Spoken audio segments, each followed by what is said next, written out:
Good morning. Good morning. If you need to move your chairs farther apart for social distance, you will probably not hurt anybody's feelings. Anybody not feeling well this morning? That's you. Welcome to everybody. We're going to make this hopefully a speed council meeting where we're going to be efficient, effective, and expedient. So hang on. That's all I got to say. We're going to start off this morning with our invocation that's going to be presented to us by Miss Debbie McAfee. We'll remain standing and look over Bruce's shoulder and say the Pledge of Allegiance. Good morning, everyone. Be brief, I promise. Let us pray.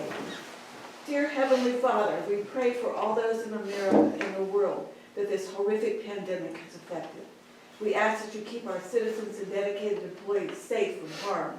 Today, we also pray for our mayor and this assembled council. We ask that you would graciously grant them the wisdom to govern, a sense of the welfare and true needs of our people, a keen thirst for justice and rightness, the ability to work together in harmony, even when there is honest disagreement. Lastly, I pray for the agenda set before them this day. God bless and amen.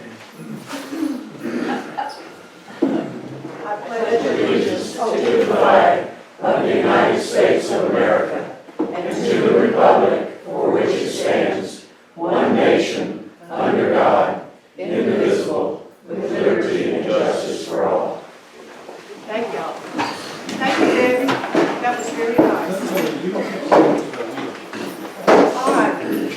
On our agenda, next on our agenda is the adoption of the agenda, which includes a consent agenda. A consent agenda is a tool in Robert's Rules of Orders and holding meetings where we can bundle a bunch of items on the agenda that are usually routine matters and not contentious. So at this point, let me read what's on the consent agenda very quickly. It's items 8 through 12 on your agenda. Approval of the minutes from February 18th workshop, February 25th regular council meeting.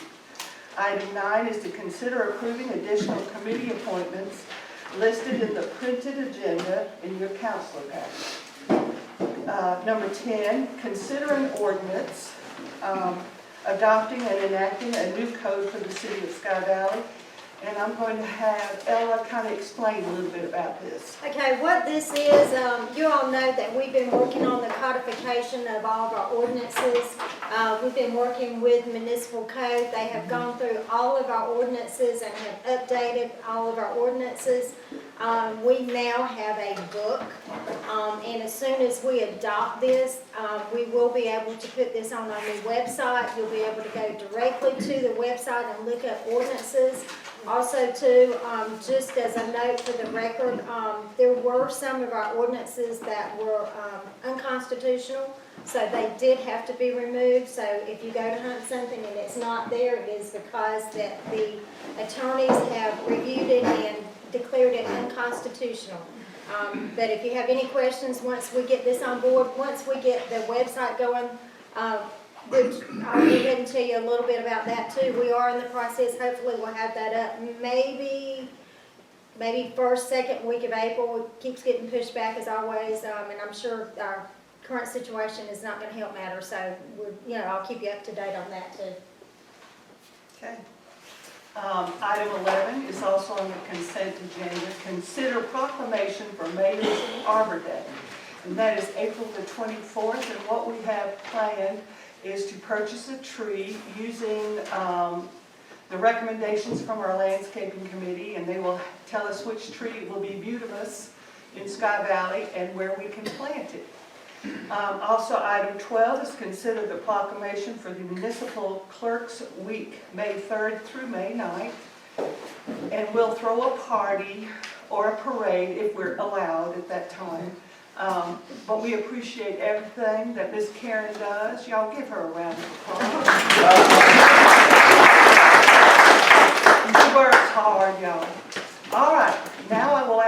motion to accept the consent agenda as just read? I'll make a motion to accept it. Second. Second. So we have a motion from Bruce and a second from Ed. Do we have any discussion? I think that item number 10, concerning every ordinance that we have in Sky Valley, is an item that should be discussed separately apart from the consent agenda.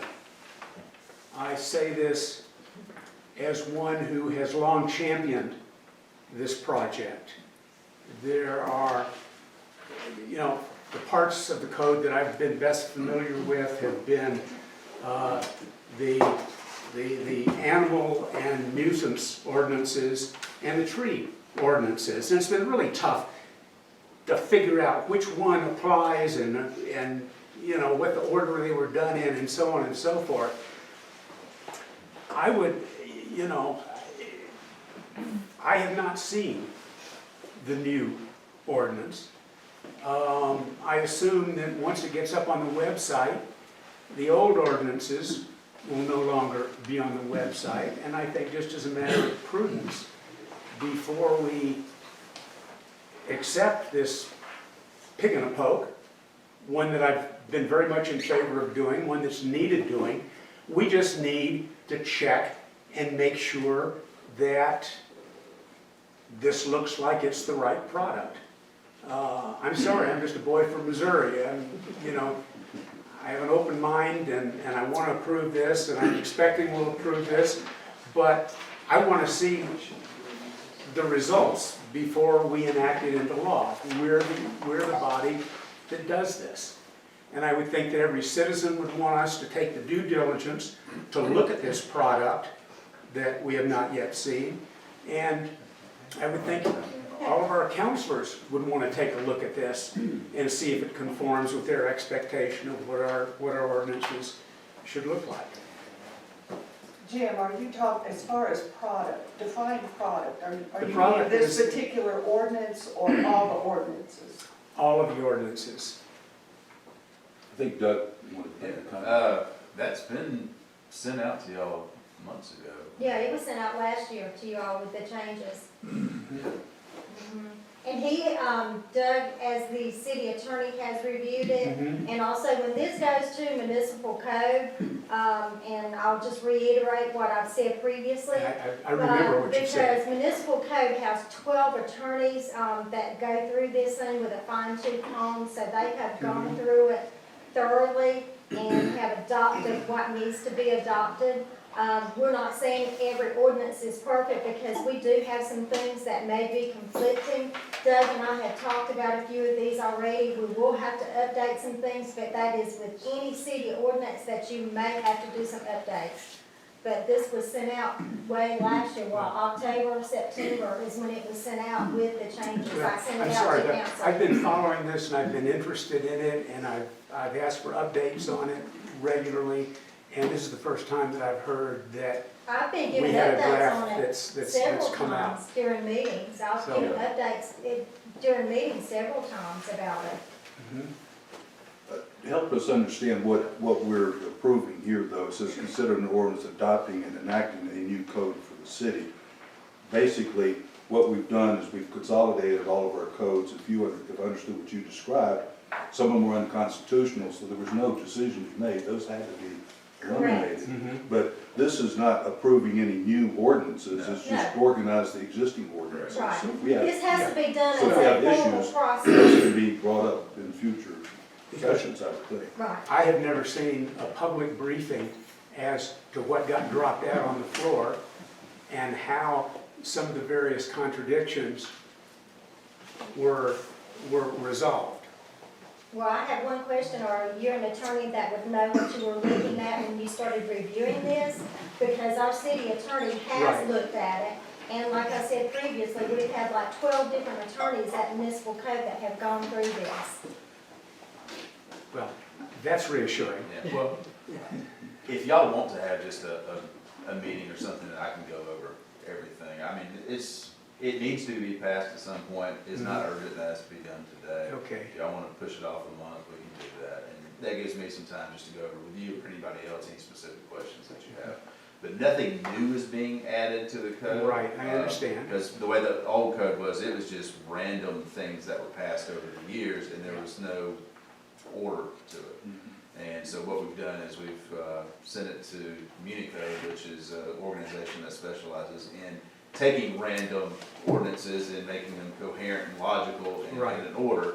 And they've done that, and in my opinion, it's good enough to be passed and implemented. I think, just like any city's code, I think it can always be improved upon.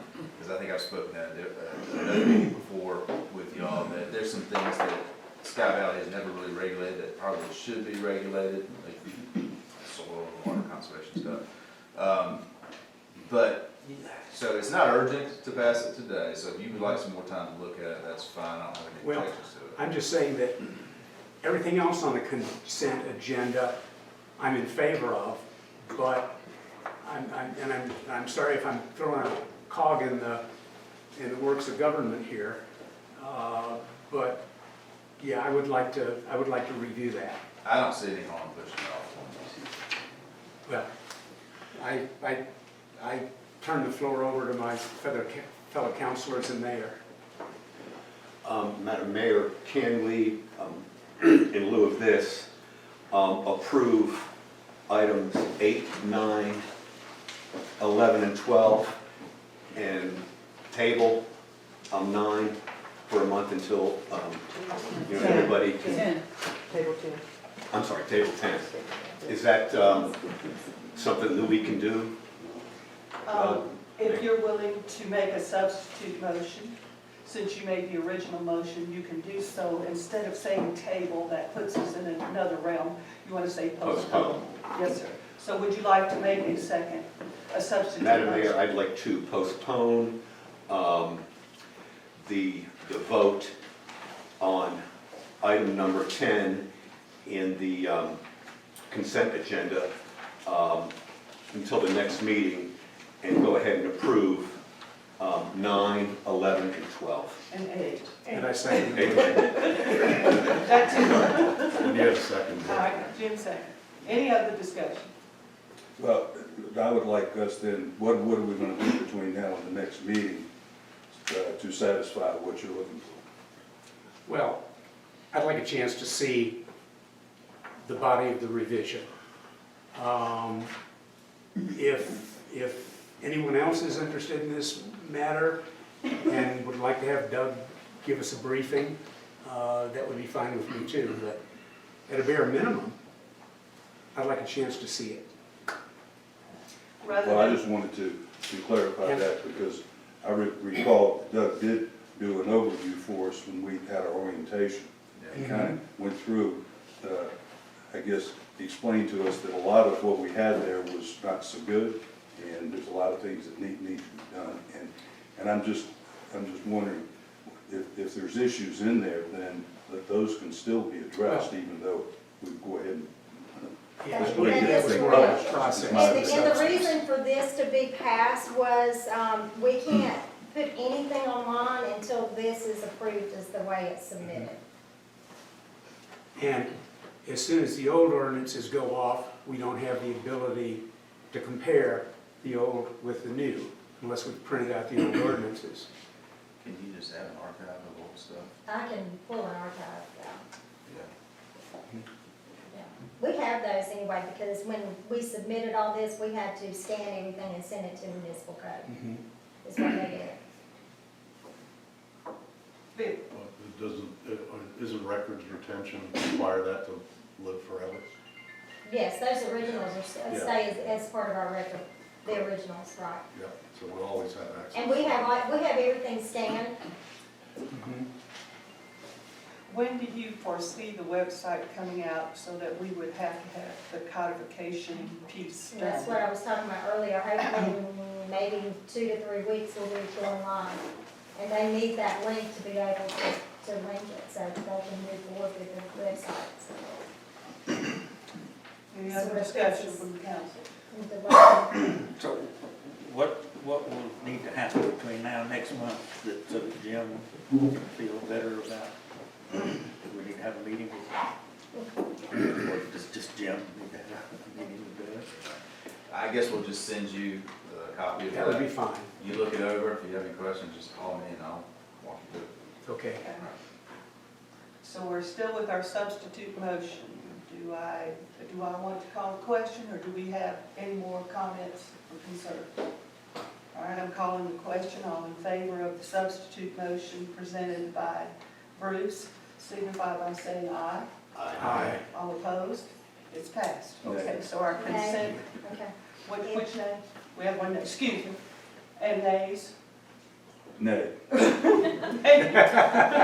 All right, so now we have our consent agenda done deal, as they say. Mayoral remarks.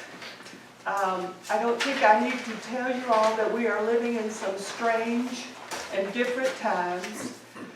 As far as the coronavirus, it seems that every 15 minutes we have new recommendations nationally and statewide.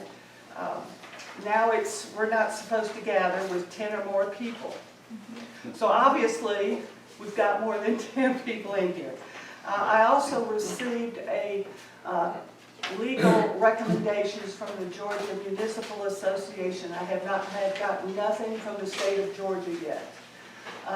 That recommends that we take a look at how to address the business of the city and not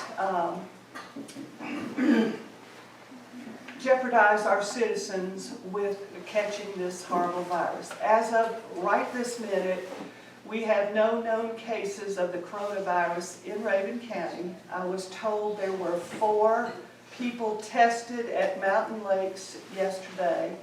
3 came back normal. The 4th test has not come back yet. I was also told that the health department is not able to test.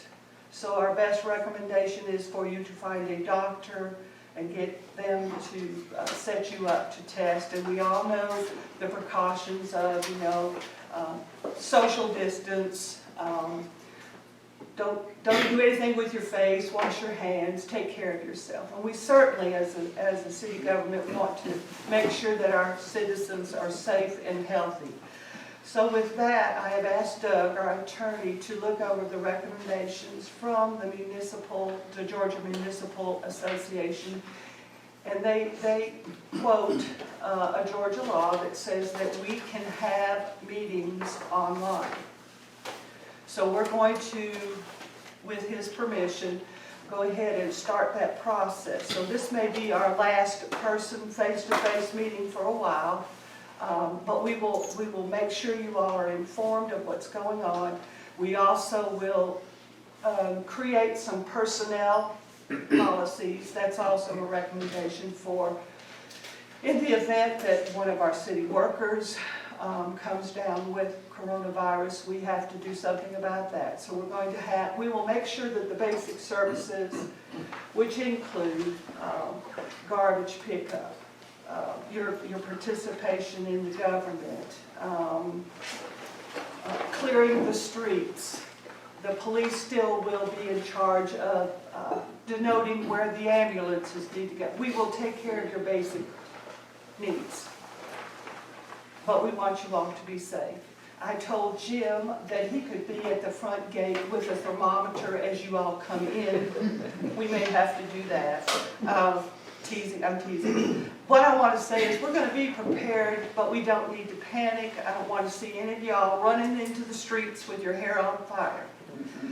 And that is quite a picture if you assume that most of us can't run well. And most of us don't have a whole lot of hair to be on fire. But anyway, we're going to help our... What was that, Ms. Morley? I said, you're hitting home now. Okay. Next, we're going to talk about beards. Yes, beards. Beards are supposed to be shaved too. We want to see that happen. He can do that at our next online council meeting. We'll watch Bruce shave. It'll be Photoshopped. Okay. So, pardon? Can I make a comment? Yes, you may. Just a clarification on public meetings. The goal would be to set them up online, depending on the severity of what's going on. But it also means it will be public, so everybody will be able to log on and see the meeting online. There are several, right, thank you, Bill, there are several platforms that are free that we can use. We already have a city's Facebook page. We also can use something called Google Hangout, to where each one of the council people, the city people, we can all be on our computers, and we broadcast it to the public. So Bruce, make sure you're dressed. Yeah. Please, you don't have to wear slacks, but I've got a little dot over my camera. well, we can all have our little emojis instead of our faces. But anyway, in all honesty, you all could tune in. We will give you all the directions. We'll walk you through this. I promise you can do this. You can even type in comments and questions, and it is recorded also. So we can still do the business of the city. The one bright spot about all this is this kind of brings to the forefront that we need a better internet platform in Sky Valley. I was reading a bunch of the mayors all said the same thing, that Georgia needs to get with it. We all need fiber, but that's another story. So we will take care of your basic needs, which includes, we have somebody who checks our water every day. Right, James? Yes, ma'am, 5 days a week. 5 days a week. Would you tell them what you do? We go out and just, pull samples from the wells, make sure everything's safe, up and, cover with DPD on everything. We got a fellow that comes in and he samples once a month. Okay. But 5 days a week, we go out and, like I said, we pull chlorine, soda ash and all that. Wells need more put in, we added 10. Just basically keep the water system up and running. We check the tank levels and everything like that. And it has to be done 5 days a week. How many of you are aware that they do that 5 days a week? We have a great water system. Thank you, James. You're welcome. And we will maintain that, y'all. So, again, we don't want to panic. We're going to prepare, and we'll let you know how we do this. All right. Any other council remarks? Put that down. No council remarks. Votes reflected. Okay. Miss City Manager, you're on. All right, the first thing that we have on the city manager's report, and you all have it in your packets, is our 5-year capital fund report. And just going through this, I'll just be brief. I won't go through and read verbatim what it is. But the one thing it talks about, we have a fleet vehicle replacement in addition as part of our 5-year plan. We have heavy equipment replacement and also roads. And I know this is the piece that y'all really are wanting to discuss at this point, so I'll just move right into that. And we have talked about this previously. The road that staff is recommending to be paved this year is Alex Mountain, which is 3 miles, and Rebel Circle, which is 1.2 miles. So I just wanted to give you all an update where we're at with this. Hopefully in the next month or so, we can move forward with getting this out for bids and maybe get this done. This does take some finessing because I need to go out and make sure that whatever we're doing, we've also got some culverts. James and I have talked about this, like in particular on Alex Mountain, that are gonna have to be replaced on this, so we've got to put all that in there, so we need to go out and do a hands-on inspection. Since I'm doing the documents, I wanna see exactly what I need to replace, so I'm gonna be going out looking at that. But we can get this out for bid and hopefully, we can pay for this through our SPLOST funds that we've already received, and we have the $34,000 that we've received from the LMIG funds that we have. So we should be able to fund that fully with what funds we have.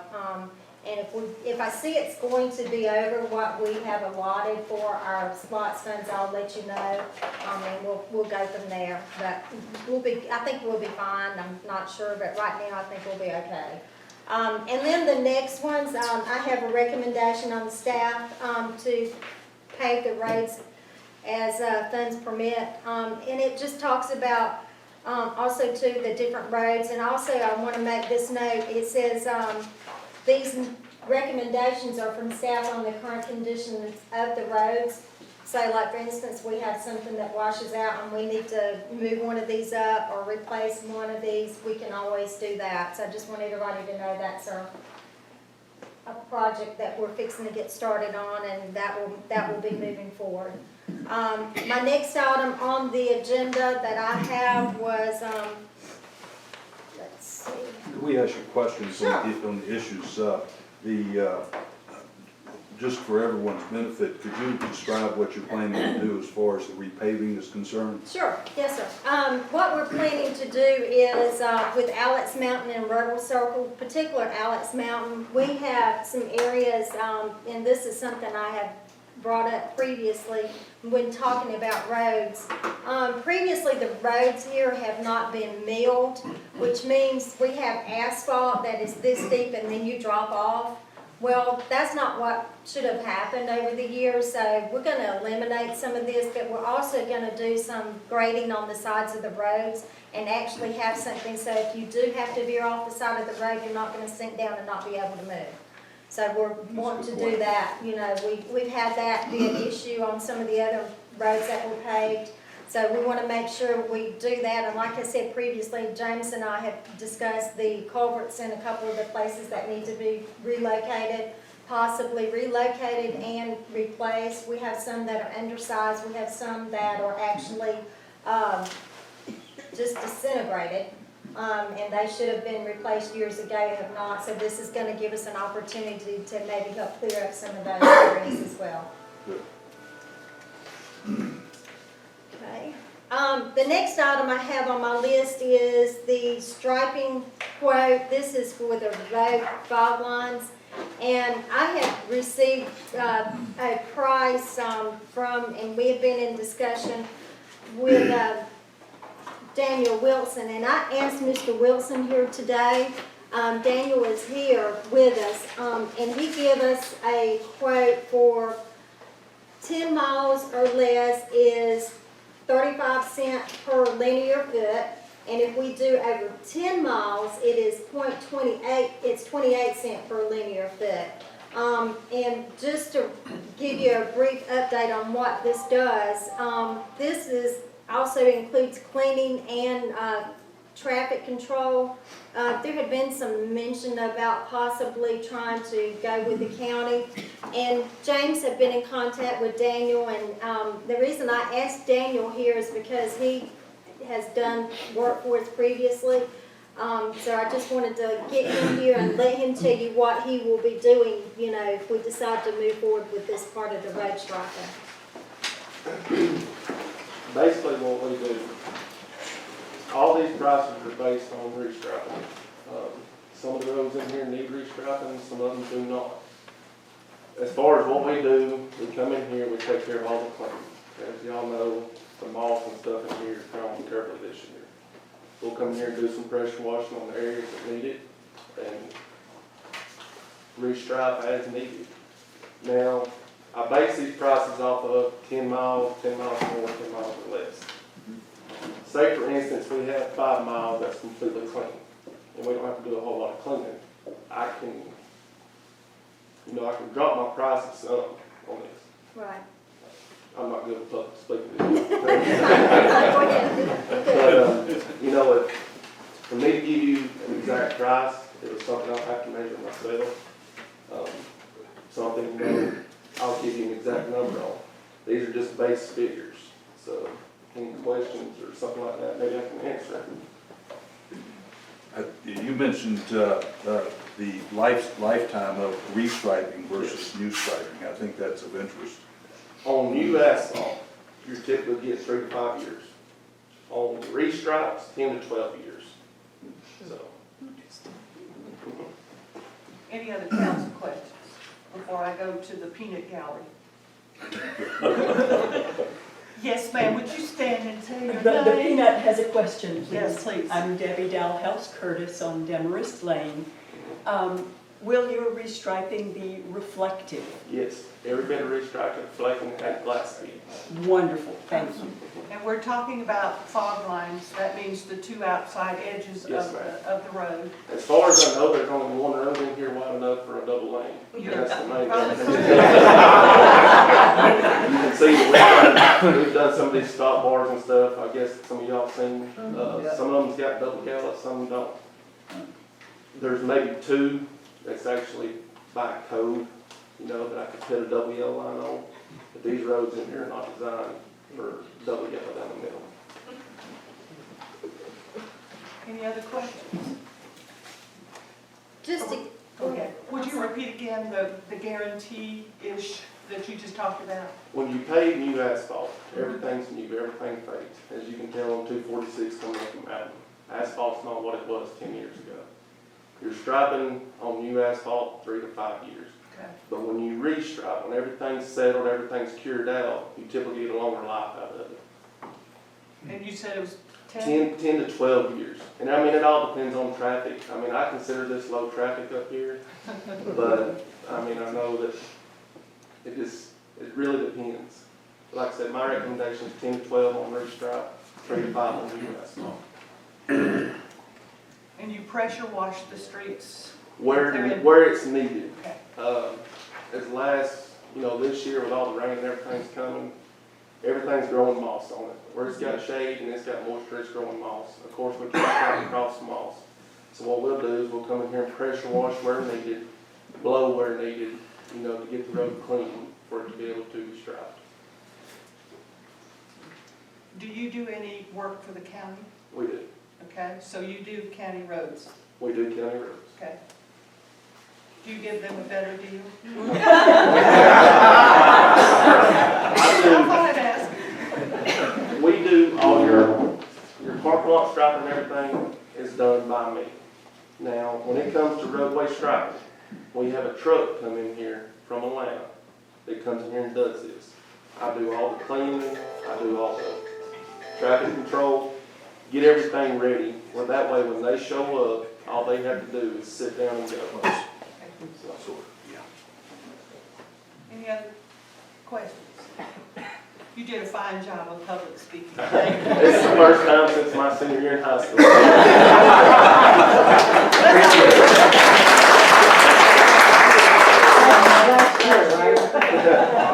It's been almost 15 years now. We all know how old Daniel is.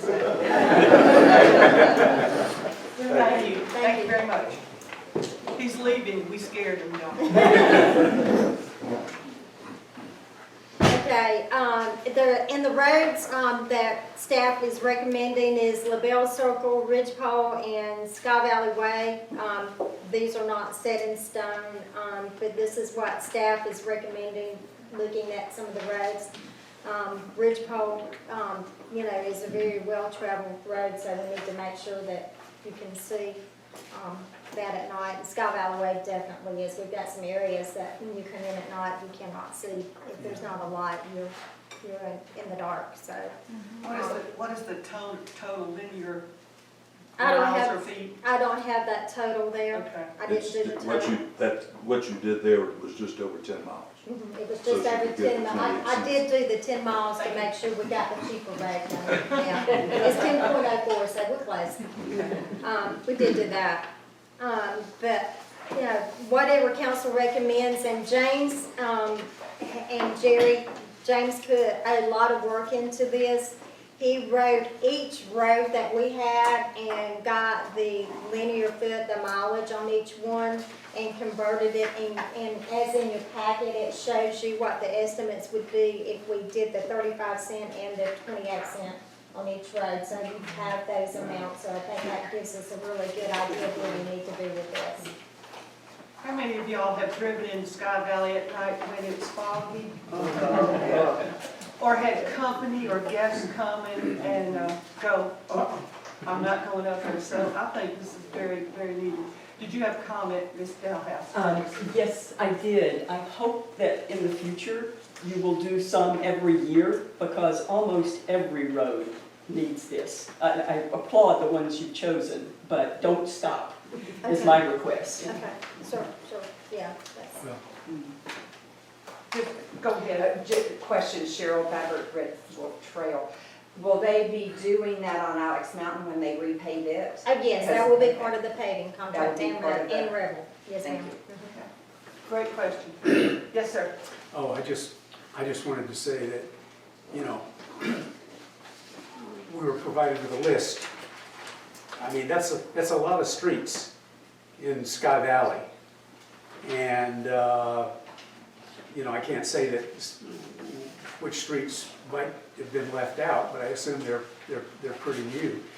But at 28 cents a linear foot, I think the grand total comes up to be $78,000. So, Yeah. Yeah. it does.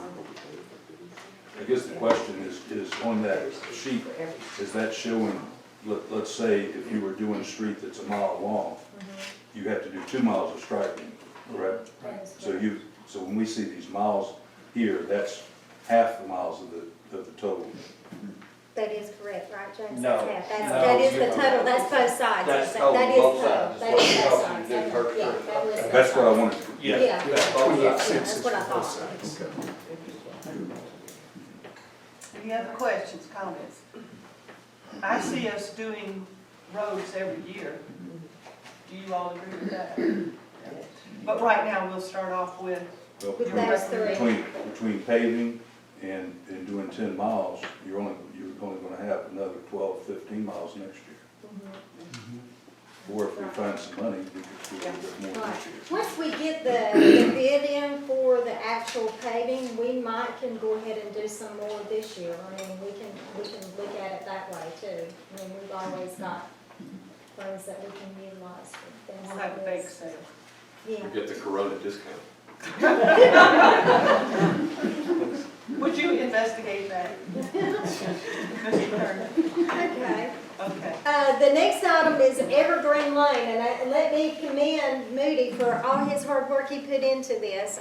Moody did a lot of research on this, and I think Karen has put out at your stations the information that he had provided that shows the highlighted road in black that we use as an emergency exit. And we have found out we don't own the road, so therefore I was going to recommend that we do some upgrades because I have received a quote to do the improvements on the road. But since we do not own the road, we don't need to be spending taxpayer dollars on roads that we don't own. The only other thing is that we do have an emergency easement to go out, but still, he is not going to allow us to just keep his gate open. There are actually 3 gates. There's one gate that we have that normally remains open. There is a second gate that we keep closed most of the time, and it's also what they call a Georgia Power gate. They have a key to it as well, but the 3rd gate is on private property that we can only utilize in case of an emergency. And the reason we got into all this is I had someone inquire about some property up here, and Bob Powers and I rode up and started looking at the different roads and realized we got some really bad washouts. But since it is not a city-owned road, I recommend that we see, and this is where Doug is gonna have to come in and look at it and see and do some research in addition to what Moody has done here to provide us information as far as what we can and cannot do on this road. Because it looks like from the deeds that Moody has disclosed is that it goes with the property owners. Is that right, Moody? Is that it? That's the way I understand it. Yeah. The property owners, and each plant owns to the center of the street. Right, right. And what we'd have to do is get their permission in writing to do any upgrades to the road. We definitely need an emergency access road. You never know what's gonna happen, so. We need a passable. Well, we need a passable, and right now it is not passable, because Bob and I rode out there and we went down one part, and thank goodness he had 4-wheel drive in his vehicle, because we got stuck. I mean, we were in a rut and had to back up and get back out, but, you know, it's something like we definitely, need to look at. Moody also had put on here something about some different, property owners that we might could get another easement to, Crusher, run, and also put in possibly a road there. Preferably would like to just keep the emergency one that we have, so we don't have another easement out here that we're trying to get more, legal work done on it. So I think what we need to do is maybe contact the property owners. Now, I do know, when y'all start looking at this, y'all have your information.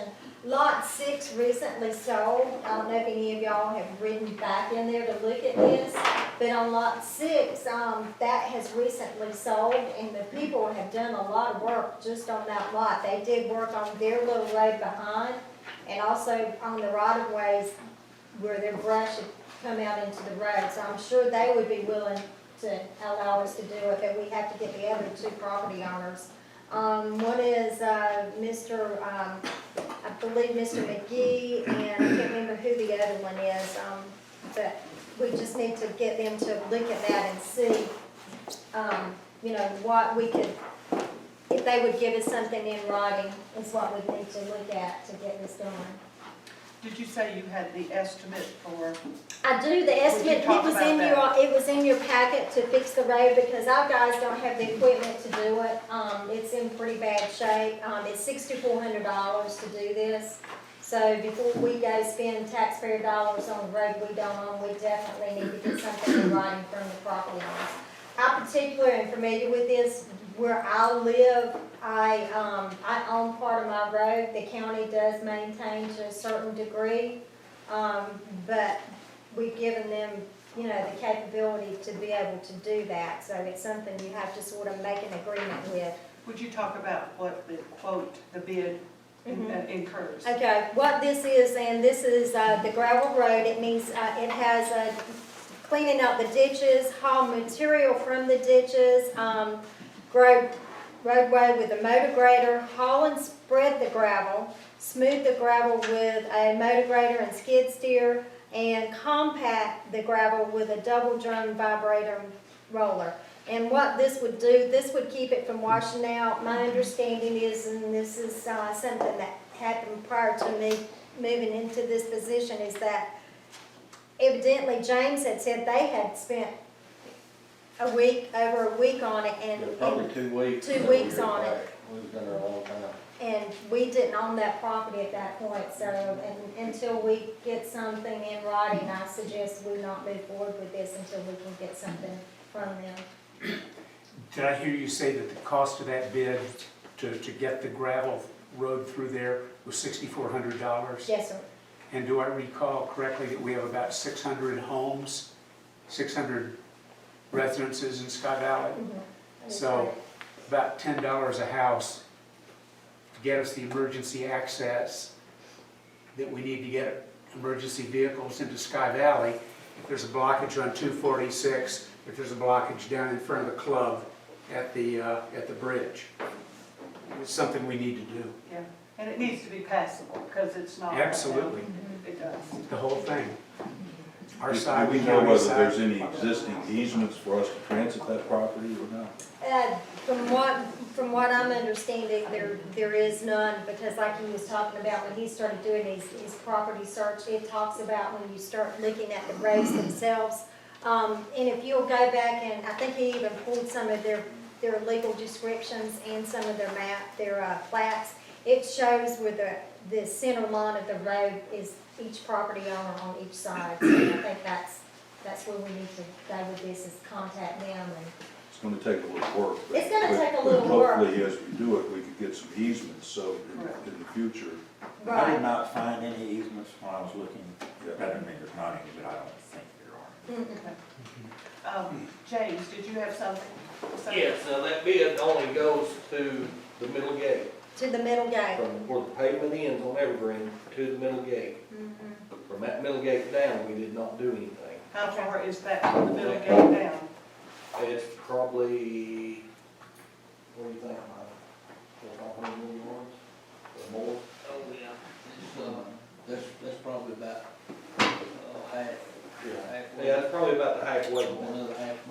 And that section of the road is in much better shape than this is. Yeah. Much better shape. And also, So- as far as this bid, the deal was we had to go clear the trees. Right. There's a bunch of small trees in the ditches. We have to go down, I have to take the men down there and clear all the trees, then he comes in. That was the only other stipulation we let bid like that. Okay, We done the tree work. okay. Yes, ma'am. Yes, Ms. Debbie. Debbie McAfee, Alpine. I think all of us feel this is a priority. If we remember our fires years ago, and if we were cut off, that road was, we have a truck, but a lot of people don't have a truck. And if you don't have a truck right now, you can't get out if our one road is. That's Yes. correct. Thank you, Debbie, that is very correct. Yes, ma'am.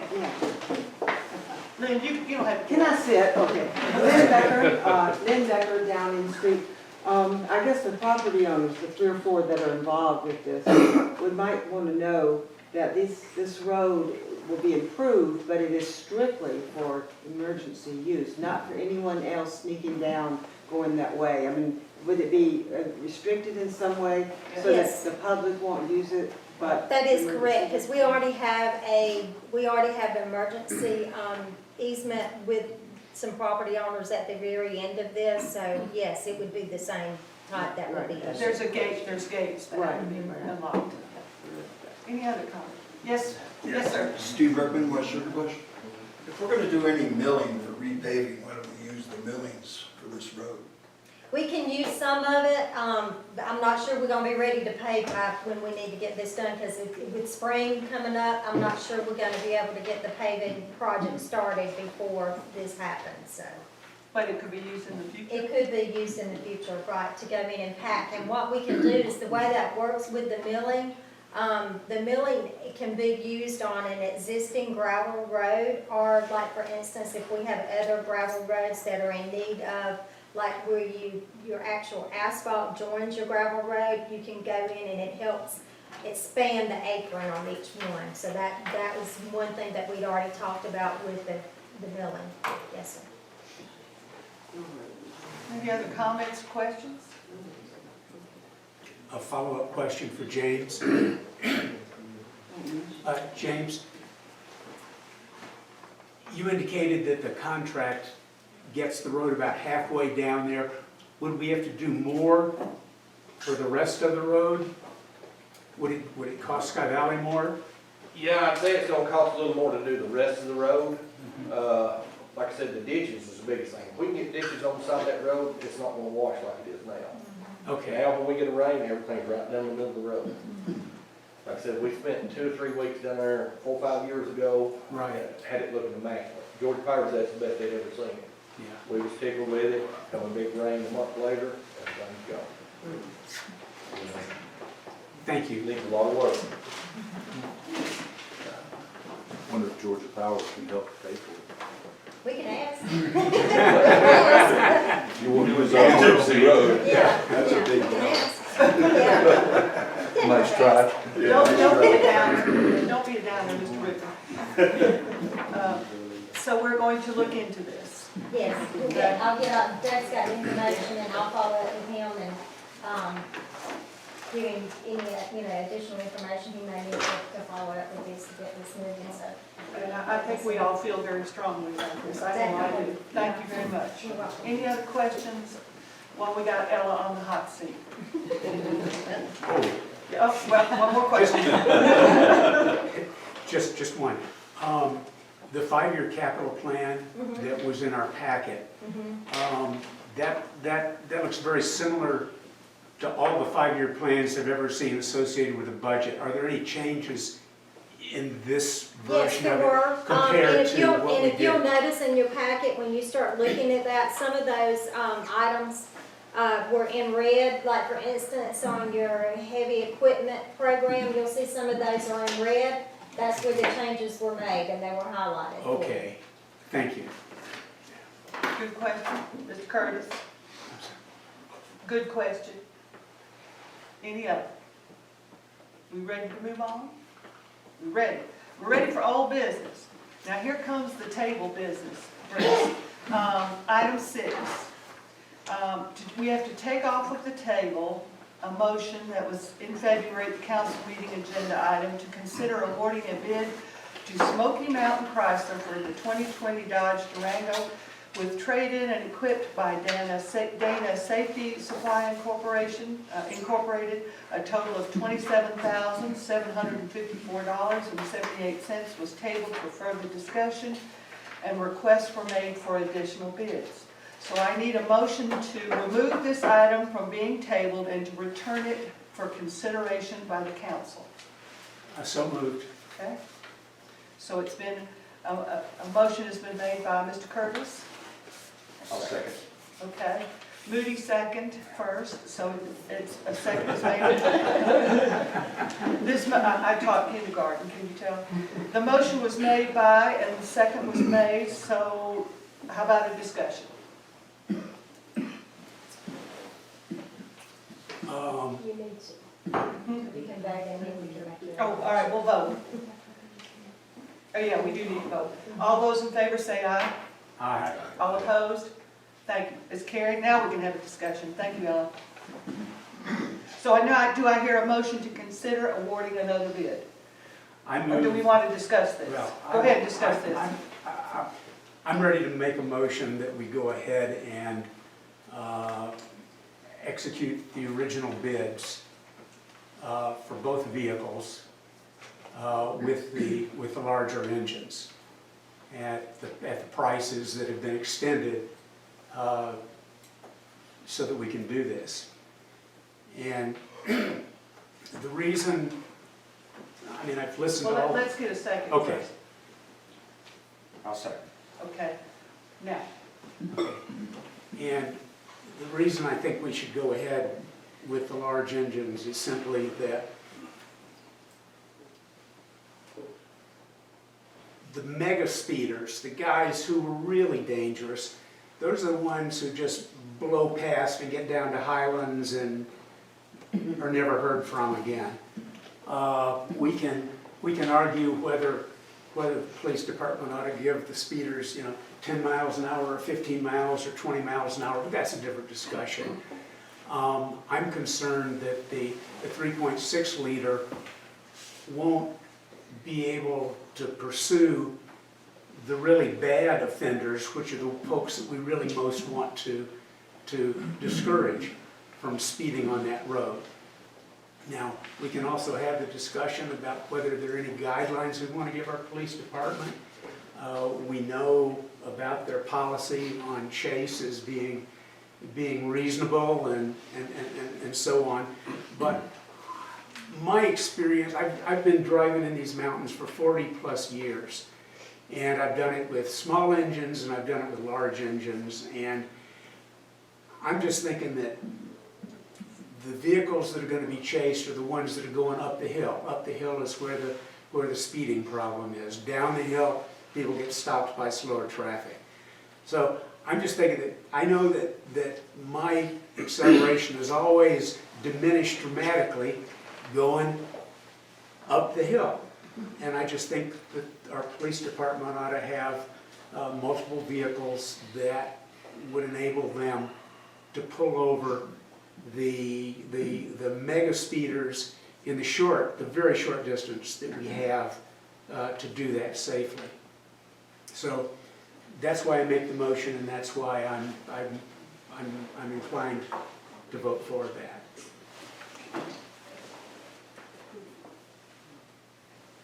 any other discussion? I'd like to Bill. ask Chief Vaughn a couple of questions. Okay. Thanks.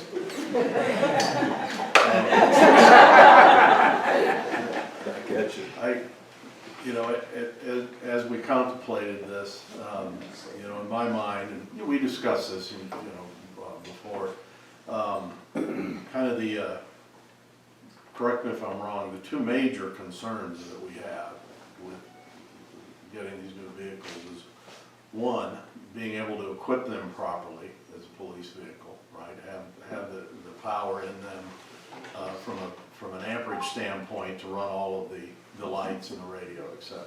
Correct? Absolutely. The other big part of this is, and I think it's probably one of the most significant parts, again, correct me if I'm wrong, but having the visibility of these larger vehicles that look like a police vehicle becomes a really significant deterrence. Yes. Those are two of the major ones. The other one I would say would be the torque of the engines. A lot of you may or may not know this, we work 12-hour shifts, and our cars struggle on these hills. You may have a Subaru, you may have a 6-cylinder or a 4-cylinder, but you driving on the Sky Valley inclines 12 hours at a time? No. We do. So they struggle with that. Like you said, the amperage, the visibility, and then the torque for dealing with these hills for 12 hours at a time. It wears them out. Plus, the police package comes with some other features. I mean, and it has nothing to do with speeding or being fast or buying a race car. It's things like heavier brakes, heavier suspension, heavier sway bars, all those things that we replaced every front end of those Subarus because they did not have those things. If we have the heavy duty package, those are the little things that they put in them. So yeah, you're exactly right. Do we have those same heavy-duty things in a V6 versus the V8? It depends on the car. If it's manufactured as a police vehicle, you'll have most of those features added with them. However, the smaller engines are really designed, if you have the 6-cylinders, a lot of them they're putting in there now are the 6-cylinder hybrids and they're turboed and things of that nature. They're for going fast on flat roads. That's why when you talk to the people like Cherokee, go up there and talk to them, they have some of those cars, they stay in the flatlands.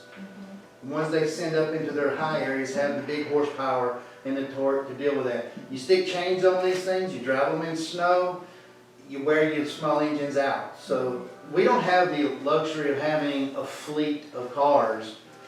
We have to have one size fits all, because we really only have one.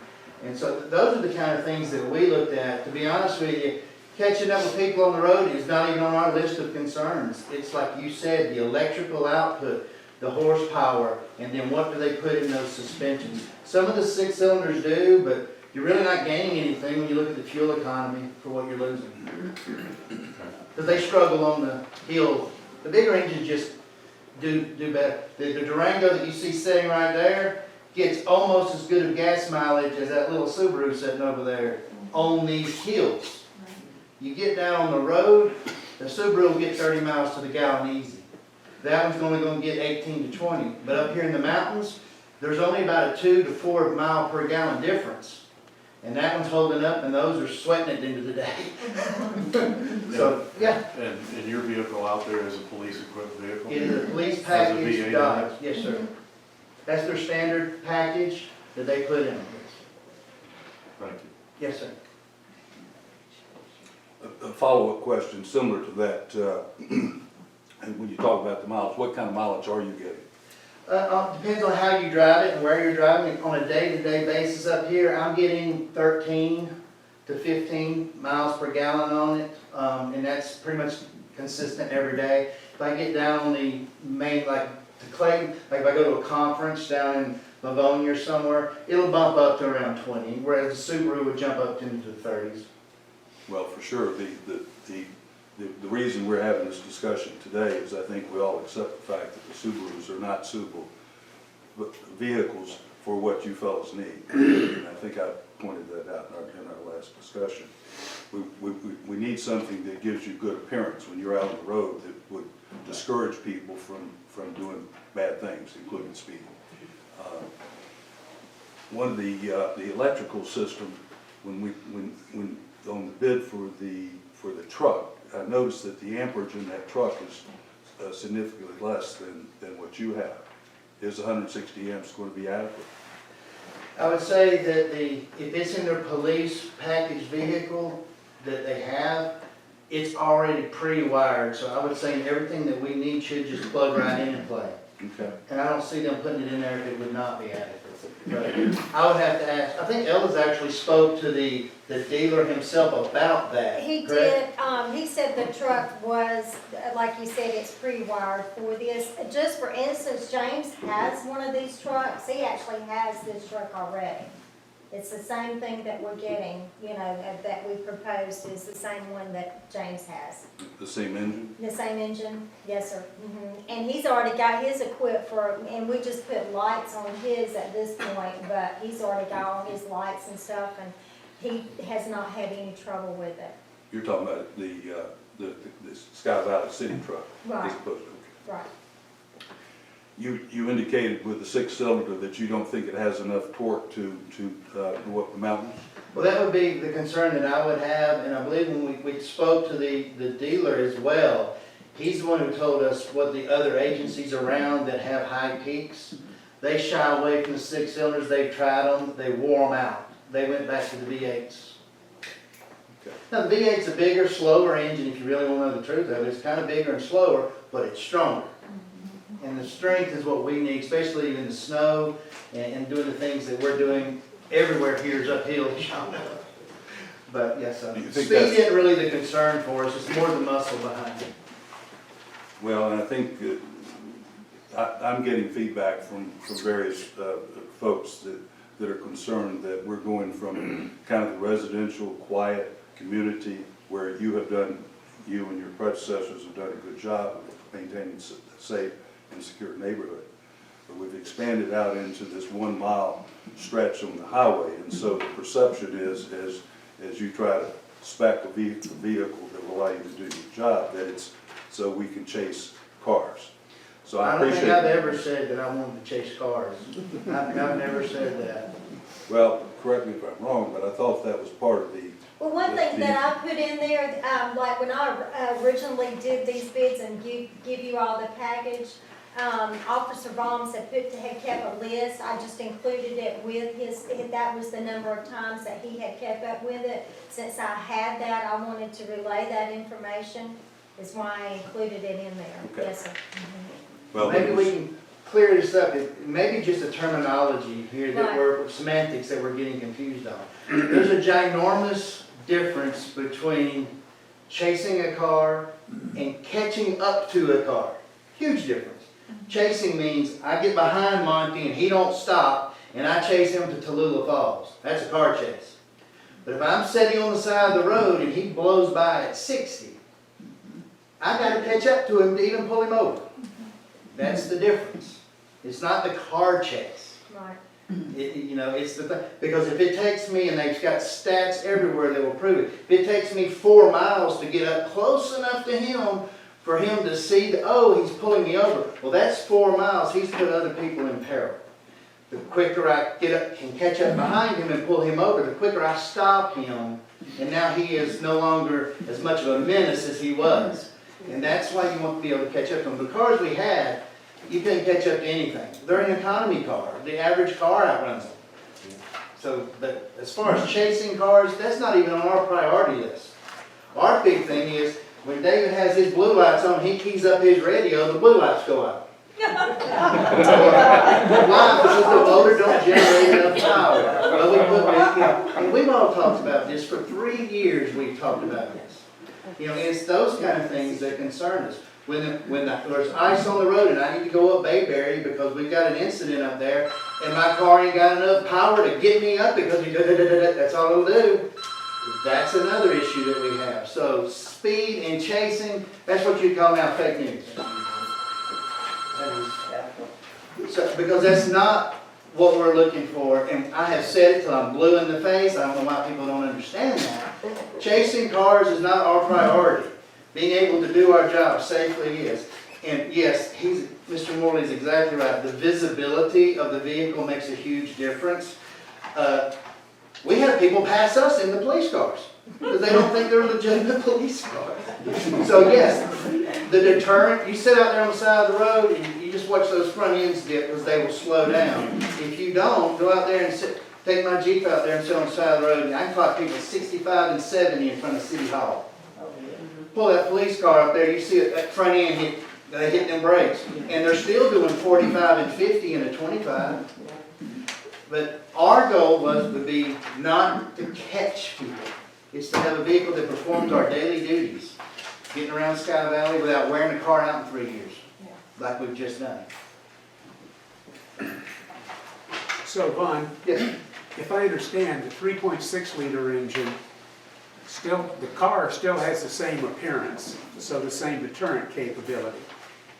Both sets of vehicles have the amperage and the batteries, the 800 amp batteries to run all the equipment. So I think the only thing we're talking about is the difference in the engines, which is a $2,500 item. How long are we gonna keep these cars? Well, now Elegant has some data on that because she's contacted the manufacturer. With the way that our terrain is and the strain we'll be putting on these cars every single day, he highly recommends the bigger engine will hold up longer. Okay. And I have nothing to, like I said, I'm not the motor guy. You know, I just know what, I know what the torque says and the horsepower is, and I know that the strain that we put the cars through for like every day, and, they would recommend the bigger engine, If you want to get technical, it's actually slower.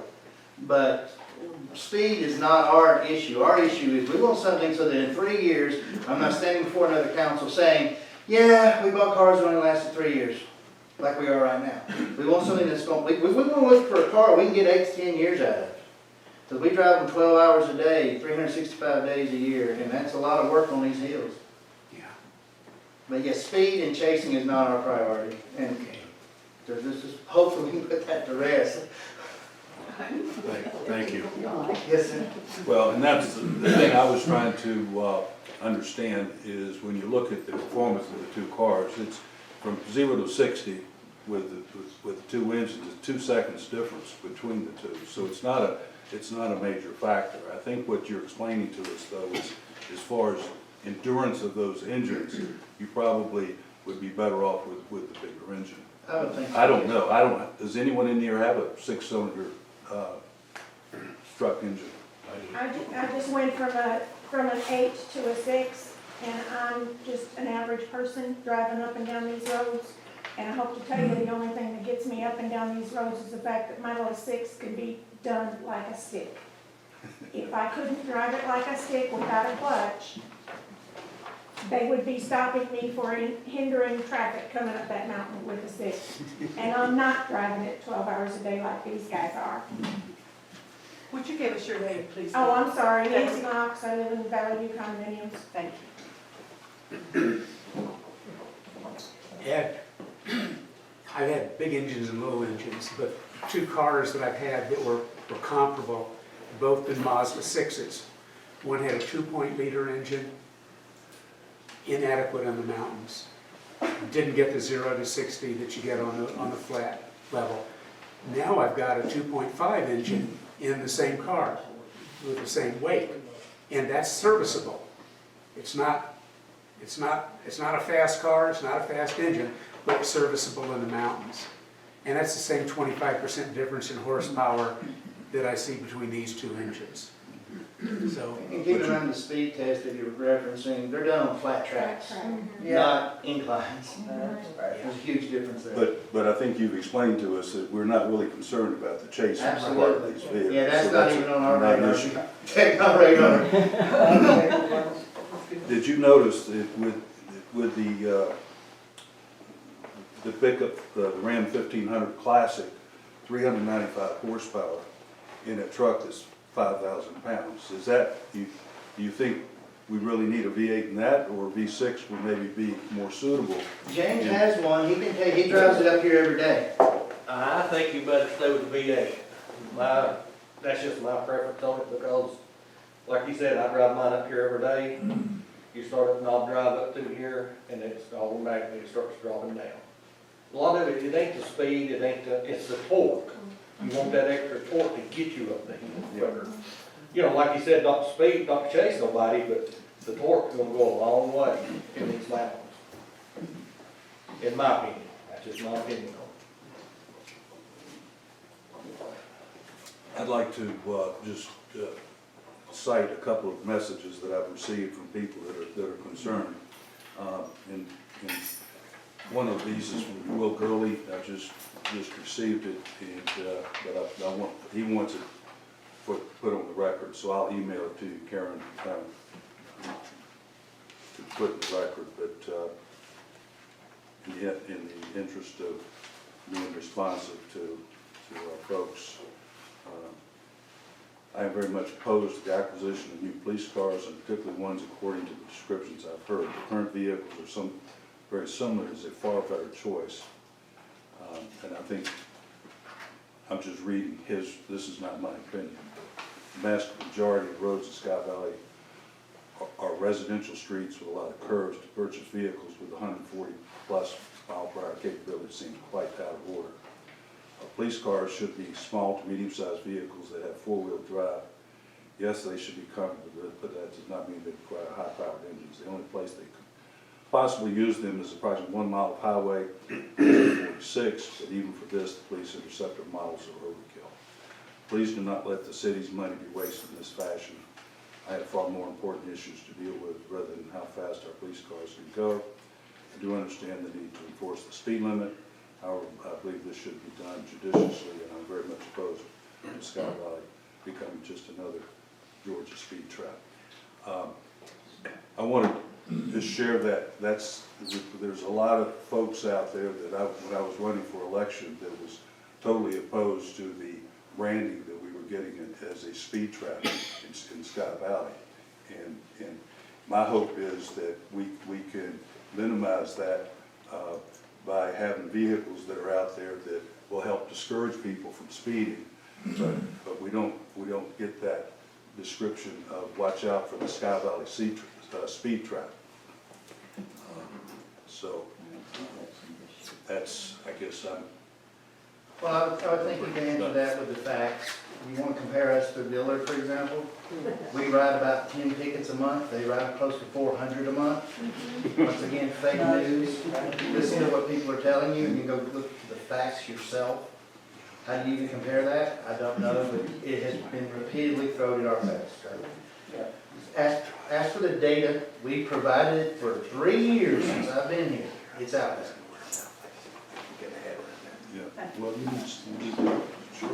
Bruce, did you have something to say for us? Yeah, and I'm looking at the schedule that the Senate fleet program is projected for 2024. And I'm looking at the Subarus, the 4 Subarus, 23,000, 11,000, 25,000, 14,000 miles. And I guess what I struggle with, and I don't think there's any questions, maybe the Subarus weren't the right vehicle, but what I have a hard time getting my head around is the difference between a 6-cylinder and 8-cylinder when you're driving maybe 15,000 miles in 4 years with a vehicle. That's what I struggle with.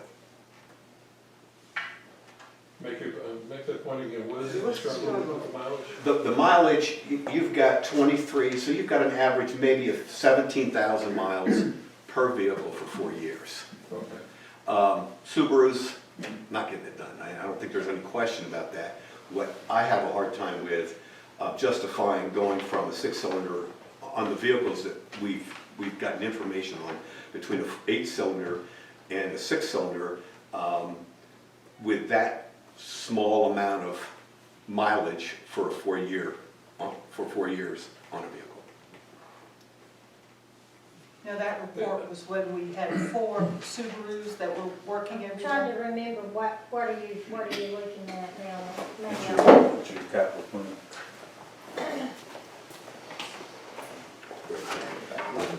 Oh, those are not up to date. They are not. I can tell you, I did not update those. That's why I was asking, because I didn't think, yeah, they're not up to date. It's 20,000 miles. Yeah. Or take tops, 25,000 miles for 4 years. It's not a lot of mileage, and I know we got a lot of roads, and I would have the inclines. I'm struggling with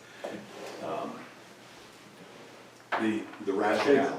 As I recall, the Subaru with most miles was like 44,000, which was the one that run Bombs Drive. That's correct. But then there was a significant drop-off in one of the others, and some of that, I guess, we had open positions or whatever. We had open positions also too. We had, at some point, we had Officer Edward, Lieutenant Edwards was driving. You drive B, and B is one of the ones that we also are trading, and A, which are the 2 that have the most mileage on them. But I think the point that Bruce is pointing out is it's a small city, and they spend a lot of time in their cars, but we don't drive a lot of miles. Is that a fair statement, Chief? Yeah, we're a small city, we don't put as many miles, but the car will sit there and run for those 12 hours while they're in them. So the data's what the data is. We know what we wear out fast. I mean, we've had 6 cylinders here before. James has got 8 cylinders.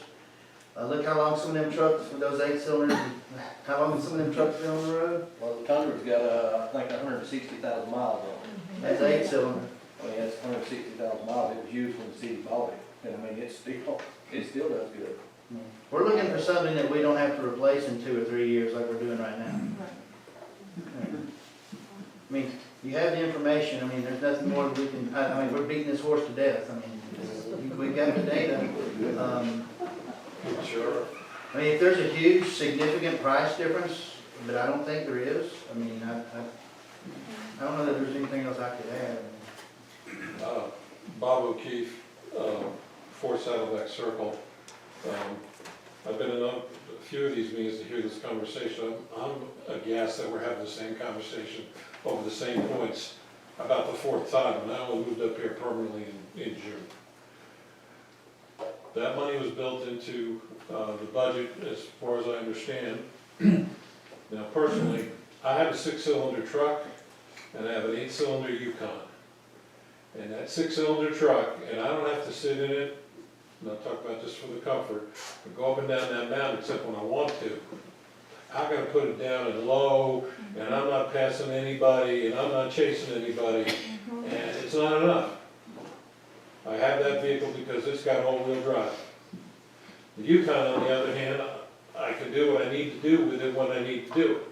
Now, what we are buying is tools. You can't buy a bulldozer that's too small to do a job, and I don't think you can have a truck that doesn't do the job. And part of it is, it's about the same money, it's about the same gas mileage. If they're gonna last longer, yes. Will that save us money in the long term? Yes. From a marketing standpoint, which I know a little bit something about, I feel the least safe, since I've been living up here, on that road that we're talking about. Because there's not just nice little Sky Valley people going down to the club, or going to the gym, or going to the pool. There's all the yahoos that are trying to get from point A to B as fast as they can, and they don't care who's in front of them. Now, their job is to keep us safe. I don't feel safe with Subarus. They're, from a standpoint of looking at them, yeah, they're a joke. They're a joke. Now, am I happy that the little Subaru goes through my neighborhood and puts the spotlight on my house? Yeah, that's awesome. But that's not going to do the job of keeping me safe where I feel the need to be safe. And if we want to care about what people think we're a speed trap, I don't care. If one of us gets killed out there, and I know Mr. Gurley because he's an O'Keefe from a long time ago, he's got his opinion. All his is, you know, I know he's important, he's been around here a long time, that's one man's opinion. I got an opinion too.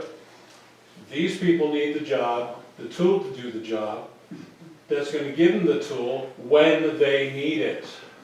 I don't need my 6-cylinder truck as a tool so I can, you know, come up the hill at X amount of time and X amount of minutes and X amount of miles per gallon.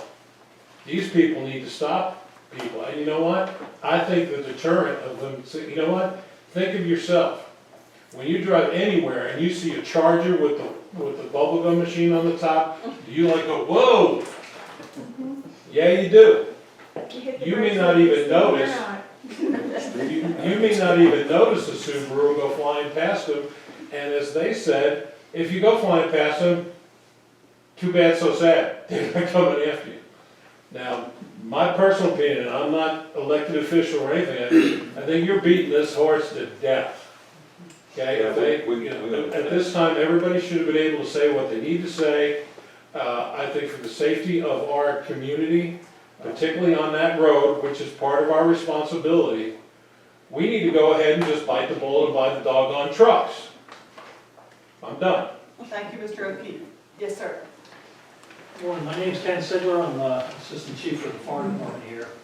This last weekend, we did have an incident, exactly what this gentleman is going on about here.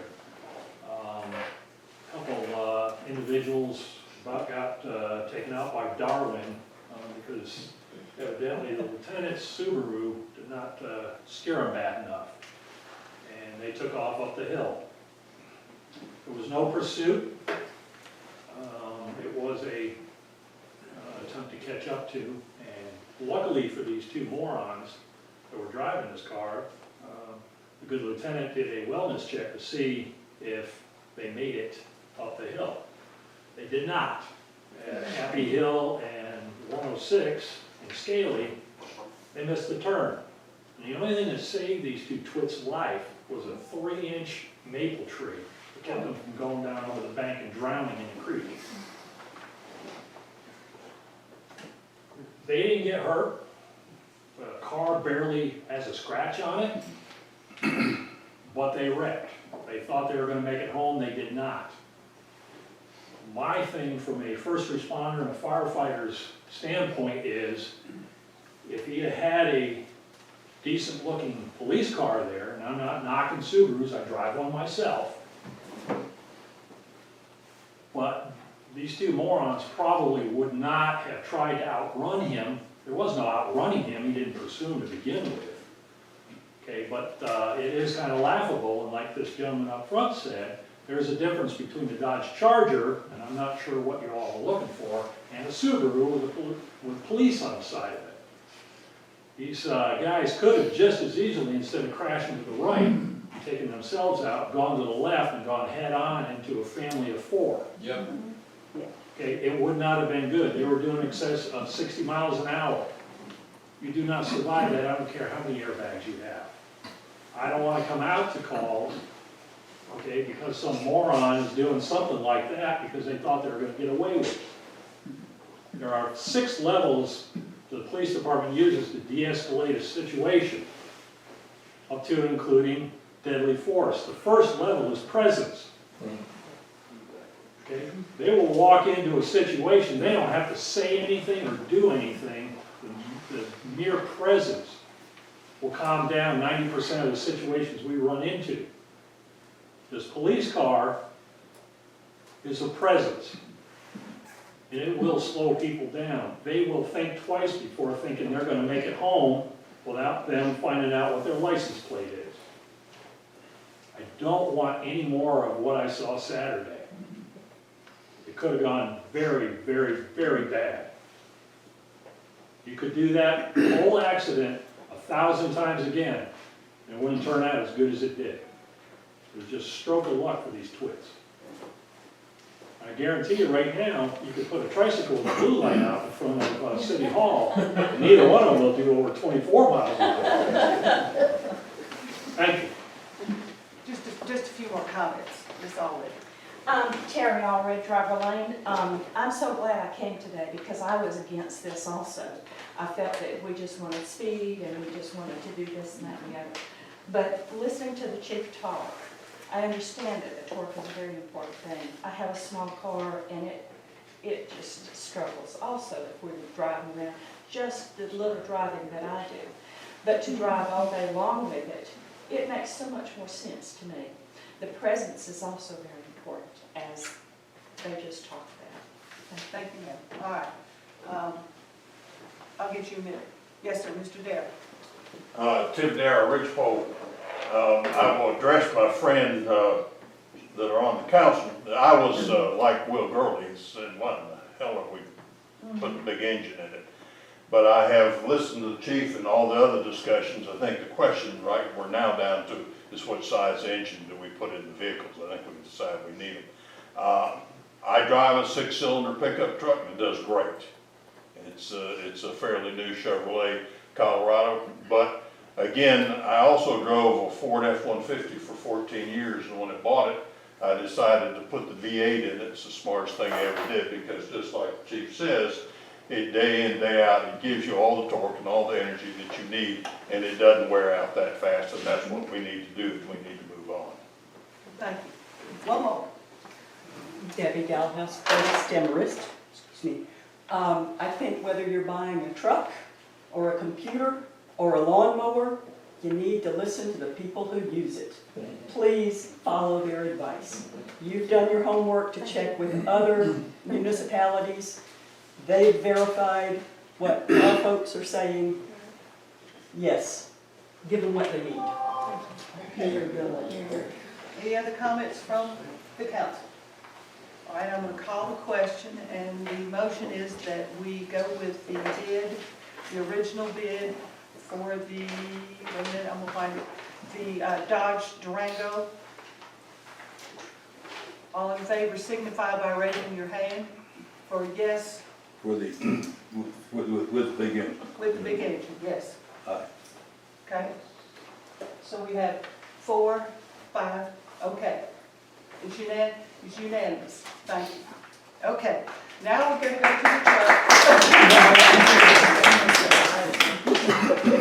We have a tip jar in the back. No, that's just my coffee mug. Okay, now we got to take from the table the item that we tabled about the truck, about the Ram truck. I need a motion to remove this item from being on the table and return it to consideration by the council. Do I hear a motion to do so? So moved. Second. Any discussion? All in favor by signifying by raising your hand and saying aye? Aye. Okay? Aye. All right.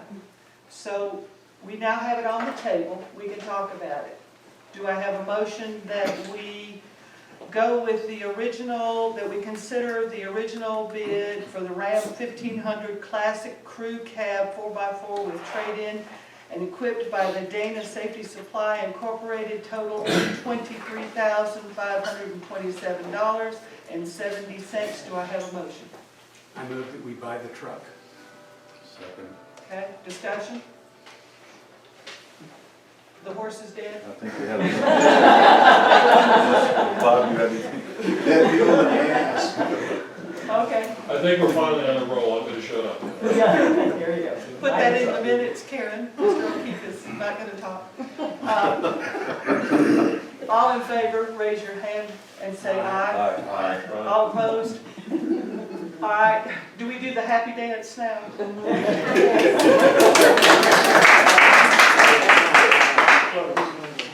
We've already, our other business, we've already taken care of, so that was our consent agenda.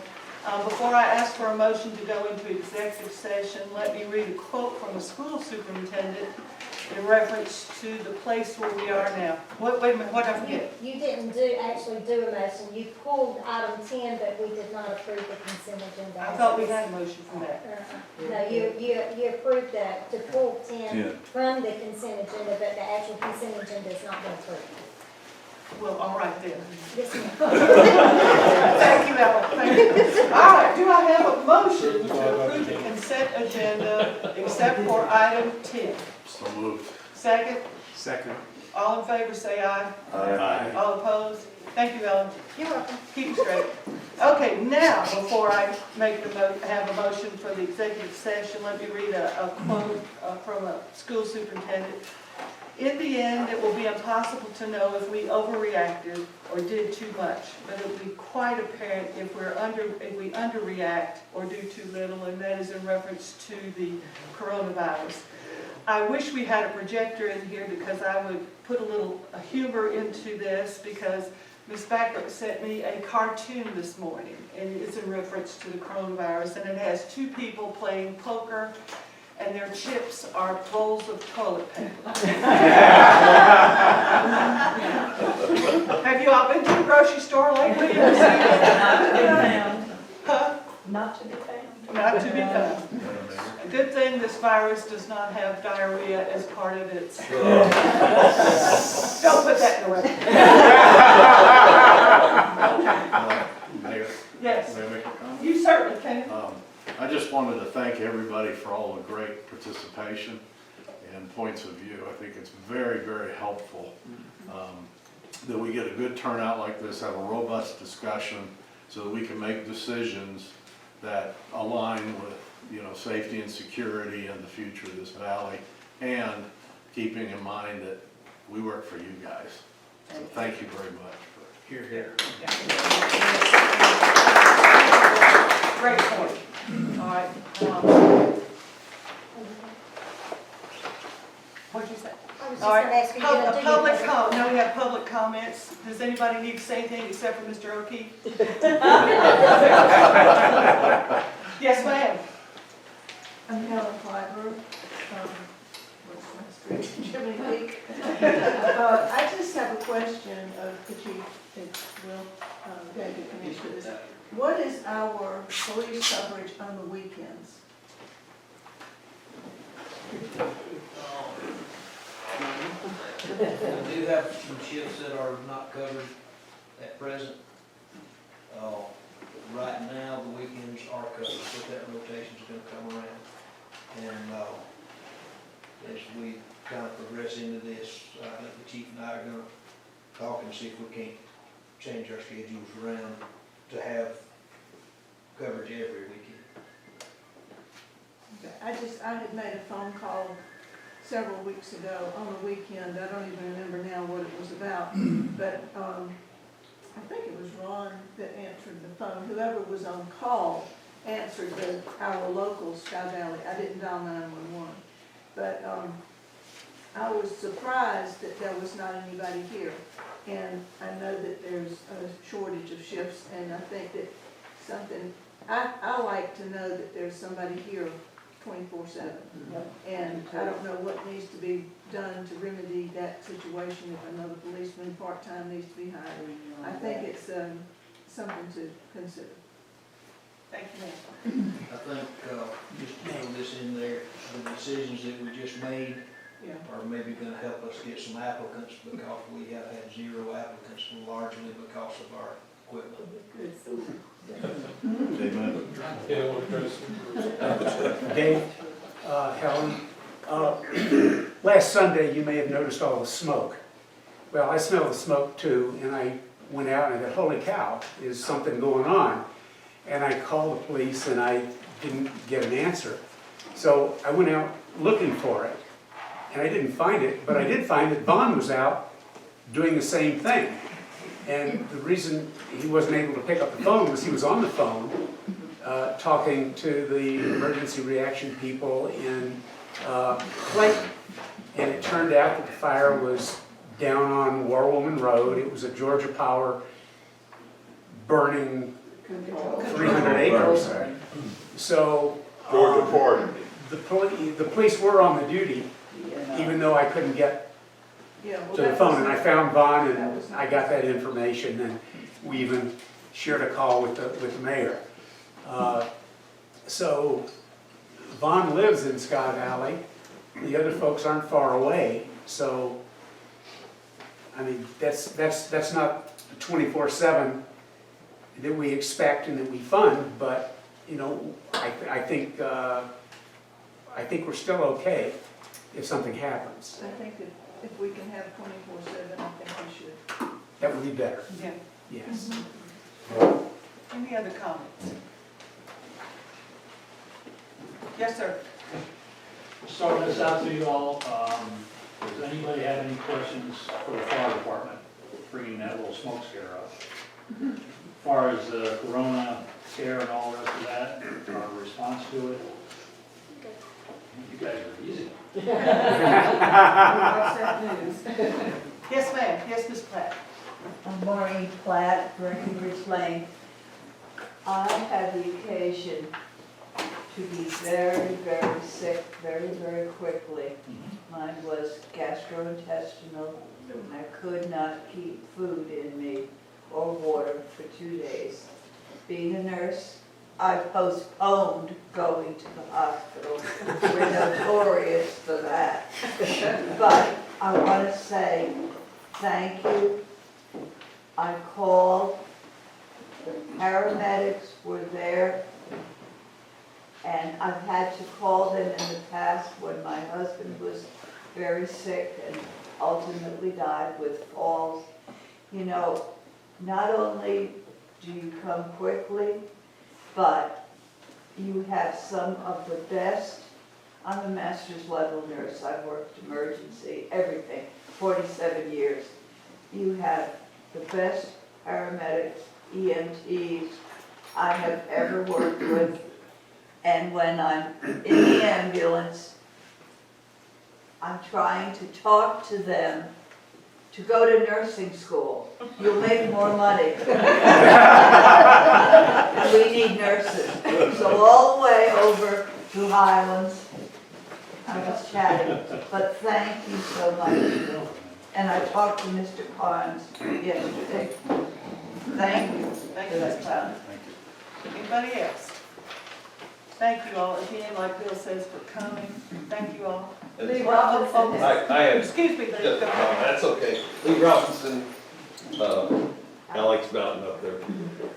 I just want to say one thing. I came here today kind of a little bit against this new card thing, although I was somewhat convinced by the comments from the police people. One of the things that was said that really caught my attention was the fact that we only, I guess, issued 10 tickets a month, 4 tickets a month or something like that, and down in Dillard, they do 400. That's a big thing. I mean, a lot of people in this community, you just don't get that information. Why is that information just coming? That's a huge piece of information there. A lot of the people that I know are angry because they don't like. They've been here a long time. I've been here since 1995, thanks to David. And I didn't like the police down there giving tickets. My attitude was, you know, we all live up here. That road's way down there. And to me, it was better to have people circulating around up here watching out for me than it was to be watching out for me down there. But I can kind of see the point. The thing that I think a lot could have been avoided for a lot of people in the community is if people had known statistics like that, give data. I'd like to know what the crime rate is. My wife put in a Freedom of Information Act request to the city and got virtually nothing back. It was worthless. This was back at election time. I think we need to do a better job of communicating what our police are doing, how effective they are, how many tickets they're giving out, what's happening to the community in general. And I would suggest that perhaps the council might want to consider that in the future. Can I comment? Mr. Robinson. I got it. In our Sky Valley Times, I agree 100% with you, and if you will look at our monthly Sky Valley Times, the last 2 months since we've been in office, we have a police report in there, and it indicates all the calls, everything they do, how many tickets they give, how many stops they give, how many. It's there. I'll try and make sure I keep an eye out, You because do that. frankly, I'm not totally sure that I received that. Now, that could be my fault because I have kind of switched over to a Gmail address from my old corporate email address, so it may be going to a place that isn't getting to me. Would you But I will try contact her and she'll put you I on the will make list? sure. But I agreed with you, we didn't have enough information, and the chief puts out a I whole believe page. I could have saved myself a trip today. And the exposure to all these people. I didn't know what was going on. Well, we appreciate you coming, and thank you for your comment, because some other people might not have known that, but we do have that every month now. Great, thank you. And in fact, if any of y'all are not receiving that, please let Ellen know, and we'll be glad to let you get a copy of that. Yes, sir. Yeah, I'd like to say something to Lee. You may recall when we started running the radar. That was actually very controversial on the council. The council, by a slight majority, didn't have a problem with it and thought it was a good thing. And the two of us who were questioning the need, wondering how it was going to work, who were sobered by what many felt was an overbearing police presence, there was a very vigorous email discussion among the council. It wasn't a public discussion, but it was a very frank discussion. It was very contentious. And in the end, we decided to disagree. And my reason for accepting that was that I talked to Von Estes.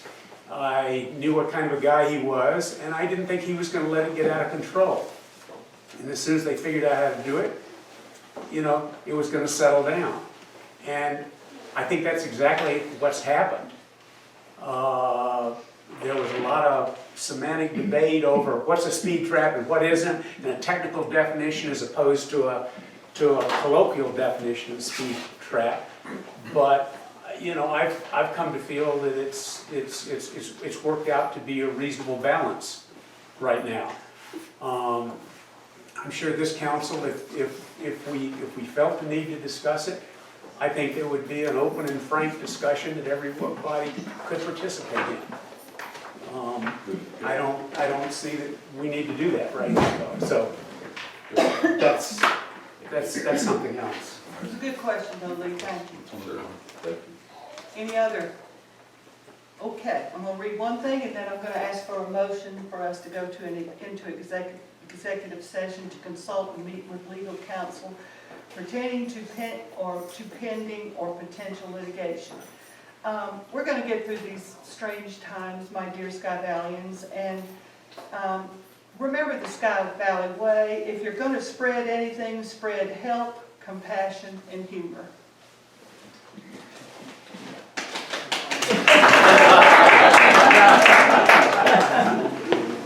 How many? I heard a motion to go into executive session. Second. All in favor? Thank you all for